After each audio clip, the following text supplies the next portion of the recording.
Soal pemberian amplop coklat itu, ya, ini perlu kami sampaikan bahwa LPSK menyampaikan informasi ini karena sebelumnya pada suatu acara di stasiun TV swasta, Menko Polhukam Mahfud MD menyampaikan informasi bahwa petugas LPSK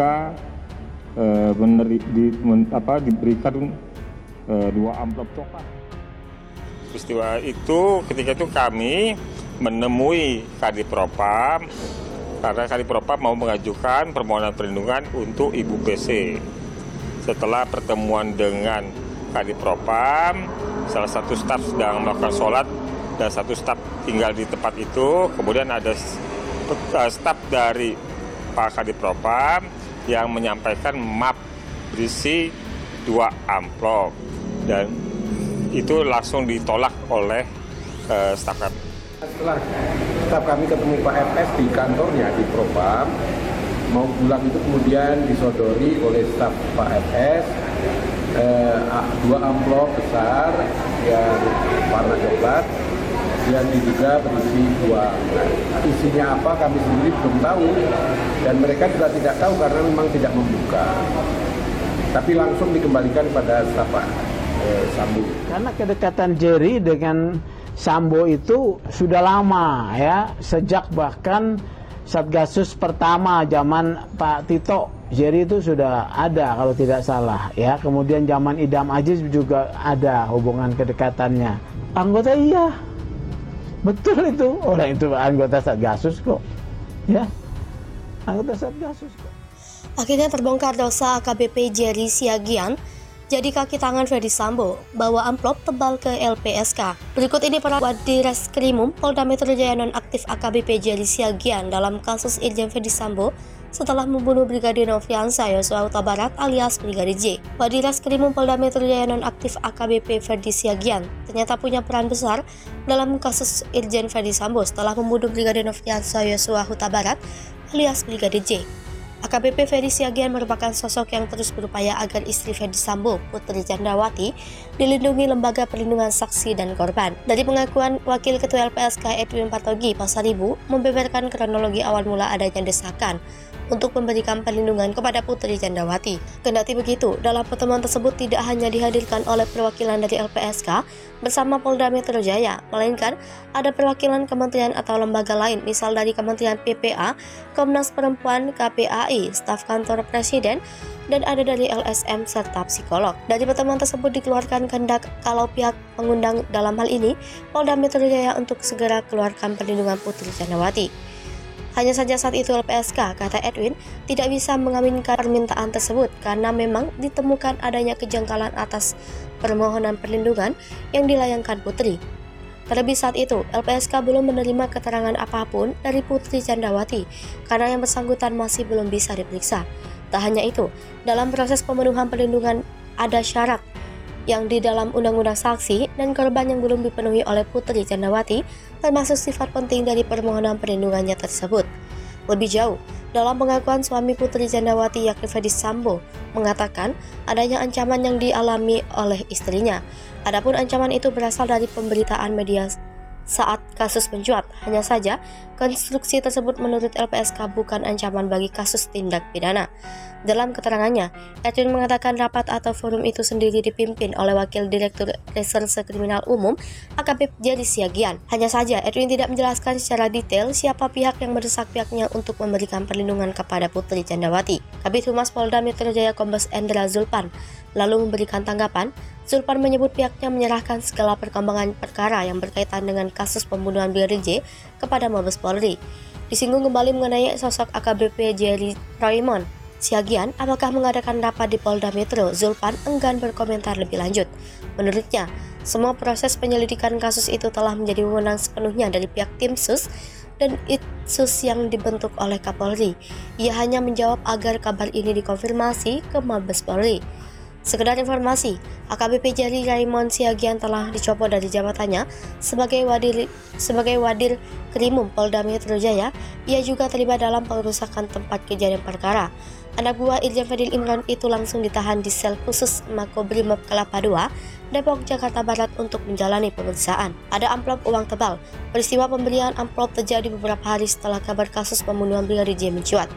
Edwin Patogi Pasar Ibu mengungkapkan kondisi pemberian amplop itu membuat staf LPSK kaget dan shock, sehingga staf tersebut tidak menanyakan lebih detail tujuan pemberian amplop coklat itu. Edwin kemudian mengungkapkan kronologi kejadian perkara pemberian amplop tersebut.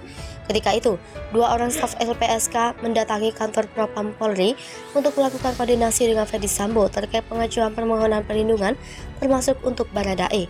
Edwin menyebutkan peristiwa pemberian amplop itu terjadi saat salah satu staf LPSK sedang menunaikan ibadah sholat di Masjid Mabes Polri, sedangkan satu staf LPSK lainnya masih menunggu di ruang tunggu kantor Propam.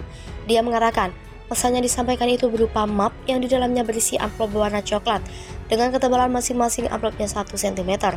Kendati demikian, belum sampai dibuka isi amplop tersebut, seorang staf LPSK itu langsung menolak dan meminta untuk amplop itu dikembalikan. Edwin pun menuturkan pihaknya belum dapat memastikan isi dari amplop setebal 1 cm yang diberikan oleh petugas berseragam itu kepada staf LPSK. Sebab kata dia, pihak LPSK yang datang langsung ke kantor Propam itu sama sekali belum memegang amplop tersebut dan memilih langsung memerintahkan petugas tersebut untuk mengembalikan amplopnya. Untuk diketahui, LPSK telah menolak permohonan perlindungan kepada istri Irjen Ferdy Sambo secara resmi pada Senin 15 Agustus 2022. Dikatakan Putri Candrawati tak memenuhi syarat sebagai seseorang yang perlu dilindungi. Di sisi lain, barang bukti kunci CCTV di rumah Ferdy Sambo ternyata diambil Wadireskrimum Polda Metro Jaya AKBP Jerry Raymond Siagian. Sebelum skenario terungkap, dia ikut aktif olah TKP. Nasib Kapolda Metro Fadil Imron di ujung tanduk, siap-siap. Nasib Kapolda Metro Jaya Irjen Fadil Imron di ujung tanduk pasalnya ikut terseret dalam skenario Ferdy Sambo dari kasus pembunuhan Brigadir J. Saat ini, Jenderal Bintang 2 itu harus berurusan dengan tim khusus Mabes Polri yang menangani kasus pembunuhan berencana Brigadir J. Semua itu berawal dari aksi mantan Kadif Propam Polri Ferdy Sambo yang menangis saat berpelukan dengan Kapolda Metro Jaya Irjen Fadil Imron pada Sabtu 13 Juli. Sejak drama berpelukan itulah beredar rumor bahwa Irjen Fadil Imron diduga terlibat dalam upaya pembebasan Ferdy Sambo. Bahkan mantan Kapolda Jawa Timur diduga ikut berperan dalam menyusun skenario untuk membebaskan Irjen Ferdy Sambo yang adalah sahabatnya di kepolisian. Menanggapi dugaan keterlibatan Fadil Imron itu, Kadif Humas Mabes Polri Irjen Didi Prasetyo enggan berkomentar. Menurut dia, saat ini tim sedang fokus melengkapi berkas perkara kematian Brigadir J agar segera dikirim ke kejaksaan. Sementara itu, Direktur Eksekutif Kajian Politik Nasional Adip Miftahul menilai desakan terhadap Kapolri Listio Sigit menonaktifkan Kapolda Metro Jaya Irjen Pol Fadil Imron sangat wajar. Menurut Adip, adegan berpelukan dengan banyaknya kejanggalan menjadi 2 fakta besar terbukanya kasus yang mencoreng institusi Polri tersebut. Selain itu, kata Adip, pernyataan Irwasum Polri Komjen Agung Budi Marioto yang mengatakan ada keterlibatan 7 anak buah Kapolda yang mengikuti skenario Ferdy Sambo juga jadi pemicu. Menurutnya, arahan Presiden agar Polri tak tebang pilih dan tidak pandang bulu telah membakar semangat masyarakat untuk lebih menekan Kapolri. Kapolri Listio dapat dukungan dari Presiden hingga mahasiswa, kubu Ferdy Sambo siap dibersihkan. Pendukung Irjen Ferdy Sambo akan berpikir ulang dalam memberikan bantuan kepada mantan Kadif Propam itu, sebab posisi mereka kian melemah. Dukungan menguat justru diarahkan kepada Kapolri Jenderal Listio Sigit Prabowo yang akan membersihkan institusinya dari berbagai kelompok. Dukungan nyata yang kini didapat Kapolri adalah dari Presiden Joko Widodo yang sejak awal minta kasus polisi tembak polisi ini dituntaskan secara transparan.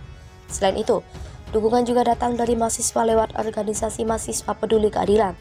Koordinator MPK Agung Alemsyah Pradilah menilai Kapolri mampu mengusut kasus pembunuhan Brigadir J secara transparan.